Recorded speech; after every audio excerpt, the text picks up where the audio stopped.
જે લોકો અમેરિકામાં ગેરકાયદેસર રહે છે એ લોકો તો બધા ગભરાઈ જ ગયા છે, ફફડી ઉઠ્યા છે.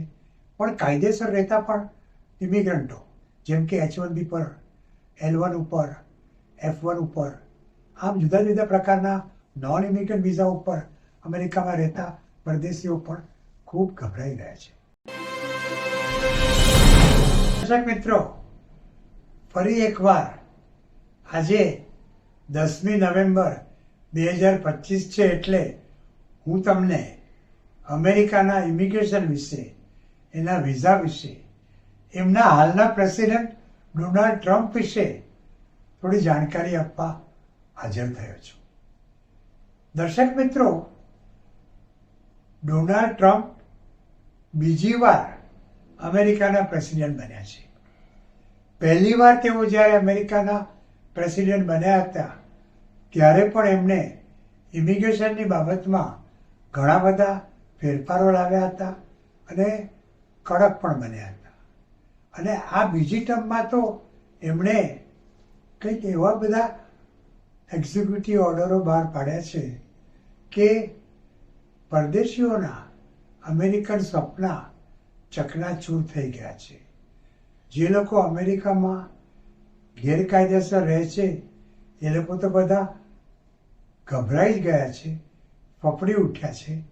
પણ કાયદેસર રહેતા પણ ઇમિગ્રન્ટો જેમ કે H1B પર, L1 ઉપર, F1 ઉપર, આમ જુદા જુદા પ્રકારના નોન ઇમિગ્રન્ટ વિઝા ઉપર અમેરિકામાં રહેતા પરદેશીઓ પણ ખૂબ ગભરાઈ ગયા છે. પણ આમાં થોડો ઘણો વાંક આપણો પરદેશીઓનો પણ છે. આપણે અમેરિકામાં પ્રવેશવા માટે, ત્યાં રહેવા માટે, ત્યાં કામ કરવા માટે ઘણું બધું ખોટું કરીએ છીએ. B1 B2 વિઝા ઉપર જઈને અમેરિકામાં તમને જે રહેવાનો સમય આપવામાં આવ્યો હોય એ લંબાવીને અને સૌથી વધુ સમય રહી શકાય એ મુદતને વટાવીને પણ આપણે ત્યાં રહી જઈએ છીએ. ત્યાં ગેરકાયદેસર રહીએ છીએ, ગેરકાયદેસર કામ કરીએ છીએ. કોલેજમાં એડમિશન મળે અને વિઝા પણ મળે છે, સ્ટુડન્ટ વિઝા પણ મળે, એ માટે અમેરિકાની સારામાં સારી કોલેજમાં પ્રવેશ મેળવે છે. અને પછી અમેરિકામાં પહોંચ્યા બાદ એ લોકો પોતાની કોલેજ બદલી નાખે છે, હલકી સાવ સામાન્ય કોલેજમાં જાય છે. કારણ કે એમનો ઈરાદો અમેરિકામાં ખરેખર ભણવાનો નથી હોતો. એ લોકો ભણવાના બહાને અમેરિકામાં ઘૂસે છે અને પછી ત્યાં ગેરકાયદેસર કામ કરે છે. H1B વિઝા ધારકો પણ ખોટા દસ્તાવેજો, ખોટા સર્ટિફિકેટો દેખાડીને પોતે ગ્રેજ્યુએટ છે, પોતે ખૂબ હોશિયાર છે એવું પુરવાર કરીને H1B વિઝા મેળવે છે. આંતર કંપની ટ્રાન્સફરી મેનેજરો, એક્ઝિક્યુટિવો અને ખાસ જાણકારીવાળી વ્યક્તિઓ પણ બહુ ખોટું કરે છે. હા, ઘણી કંપનીઓ સારી હોય છે, પણ ઘણી કંપનીઓ જે પોતાના દેશમાં બિઝનેસ કરતી જ ન હોય પણ મોટો બિઝનેસ કરે છે એવું ખોટે ખોટું દેખાડે છે અને પછી અમેરિકામાં L1 વિઝા મેળવીને પ્રવેશ કરે છે અને ત્યાં ડિપાર્ટમેન્ટલ સ્ટોરોમાં, મોલમાં, હાથગાડીમાં એ લોકો બિઝનેસ કરે છે. ધર્મગુરુઓના નામે R1 વિઝા મેળવે છે અને પછી અમેરિકામાં જઈને મંદિરો બાંધવાનું કામ કરે છે. આપણા કલાકારો P3 વિઝા મેળવવાની તસ્દી નથી લેતા કારણ કે એમાં સમય લાગે, ખર્ચો વધારે થાય. એટલે B1 B2 વિઝા ઉપર અમેરિકામાં પ્રવેશીને ત્યાં આગળ સાંસ્કૃતિક કાર્યક્રમો ભજવે છે, નાટકો કરે છે, આ બધું કરે છે.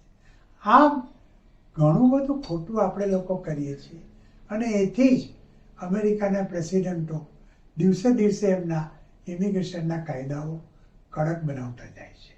પણ ડોનાલ્ડ ટ્રમ્પે હમણાં જે બધા એક્ઝિક્યુટિવ ઓર્ડરો બહાર પાડ્યા છે એની સામે તો પરદેશીઓ તો ઠીક, પણ અમેરિકામાં રહેતા લોકોએ પણ, અમેરિકન કંપનીઓએ પણ ઉહાપો મચાવ્યો છે. ટ્રમ્પે જે હિન્દુસ્તાન, ચાઇના અને વિશ્વના લગભગ બધા દેશો ઉપર ટેરિફ એકદમ વધારી નાખી છે. એનો કોર્ટમાં પડકારવામાં આવ્યો છે અને એવું લાગે છે જે અત્યાર સુધીમાં જે જજની સામે આર્ગ્યુમેન્ટ થયા અને જજે જે સવાલો કર્યા, તો એવું લાગે છે કે ટ્રમ્પના આ જે નિર્ણયો ટેરિફ વધારવાના એ ખોટા છે. ટેરિફ વધારવાનો નિર્ણય અમેરિકાની કોંગ્રેસ લઈ શકે અને એ પણ અમુક કારણોસર જ પ્રેસિડેન્ટ ન લઈ શકે. ડોનાલ્ડ ટ્રમ્પે વર્ષો જૂનો બર્થ સિટીઝનશીપ બાન કરી નાખ્યું. ડોનાલ્ડ ટ્રમ્પે હમણાં 2 દિવસ પહેલા એવું કીધું કે જે લોકો ગંભીર માંદગી ભોગવતા હશે, ડાયાબિટીસ હશે, ફલાણું હશે, મેદસ્વી શરીર હશે, તો એમને અમેરિકાનું પ્રવેશ નહીં આપવો, ગ્રીન કાર્ડ નહીં આપવો. અરે ભાઈ, આ કઈ રીત છે? આમ બેઉ બાજુથી પરદેશીઓ પણ ખોટું કરે છે અને અમેરિકાના પ્રેસિડેન્ટે પણ જે કરેલું છે એ કદાચ એમની સત્તા બહારનું છે. હવે જોઈએ કે શું થાય છે. પણ તમારે જો અમેરિકા જવું હોય, ત્યાં આગળ ટૂંક સમય માટે કે કાયમ માટે, તો તમે કાયદેસર વર્તો, ખોટું કરો નહીં, ખોટું બોલો નહીં, ખોટું લખો નહીં અને ગેરકાયદેસર તો ત્યાં રહો જ નહીં, ગેરકાયદેસર કામ પણ ન કરો. જો આવું કરશો તો તમને અમેરિકામાં કંઈ મુશ્કેલી નહીં પડે. અને આ બાબતમાં તમારે જો કંઈ વધુ જાણકારી જોઈતી હોય, અમેરિકાના ઇમિગ્રેશનના કાયદાઓ વિશે જાણકારી જોઈતી હોય, તો હું દર અઠવાડિયે 8 અખબારોમાં લેખો લખું છું અમેરિકાના ઇમિગ્રેશન વિશે. ગુજરાત મિત્રો, અભિયાન, સંદેશ, મિડ ડે, કેપિટલ વર્લ્ડ, કૃષિ વર્લ્ડ, ખાસ ખબર, જન્મભૂમિ પ્રવાસી. તો આ વાંચો, મારા લેખો વાંચશો તો પણ તમને ઘણી બધી જાણકારી પ્રાપ્ત થશે. અને તમે જો ઈચ્છો તો મારે કન્સલ્ટ પણ કરી શકો છો. તમારા દરેક પ્રોબ્લેમ સોલ્વ કરવા માટે મેં હું ના. અને મારો મોબાઈલ નંબર છે 9820419469 અને ઈમેલ એડ્રેસ છે sudhirsha1940@gmail.com. અને હા દર્શક મિત્રો, તમને ખબર જ હશે કે દર મહિને હું 1 દિવસ સુરત અને 1 દિવસ અમદાવાદ ખાસ કન્સલ્ટેશન માટે જાઉં છું. અને ગયા મહિનાથી તો મેં બારડોલીને પણ એમાં ઇન્ક્લુડ કર્યું છે. એટલે હવેથી હું સુરત, બારડોલી અને અમદાવાદ કન્સલ્ટેશન માટે પણ મળી શકીશ. તો તમે મારો સંપર્ક કરી શકો છો. મારી ઓફિસમાં ફોન કરીને પૂછો કે હું કઈ તારીખે સુરતમાં છું, ક્યારે બારડોલીમાં છું, ક્યારે અમદાવાદમાં છું. તો તમે ત્યાં પણ મારો સંપર્ક કરીને કાયદેસર અમેરિકાના વિઝા વિશે બધી જાણકારી મેળવી શકો છો. બીજું, જો તમારું અમેરિકન સપનું હોય અને તમારી આગળ પૈસાની છૂટ હોય તો તમે EB-5 પ્રોગ્રામનો લાભ લો. આ પ્રોગ્રામ બહુ સારો છે, પણ ઇન્વેસ્ટમેન્ટ કરતાં પહેલાં રિજનલ સેન્ટર વિશે પૂરતી જાણકારી મેળવી લો. તો દર્શક મિત્રો, અમેરિકા જવું હોય ટૂંક સમય માટે કે કાયમ માટે, તો ખોટું કરતા નહીં. અને કંઈ પણ મુશ્કેલી હોય તો મને જણાવજો. મેં હું ના.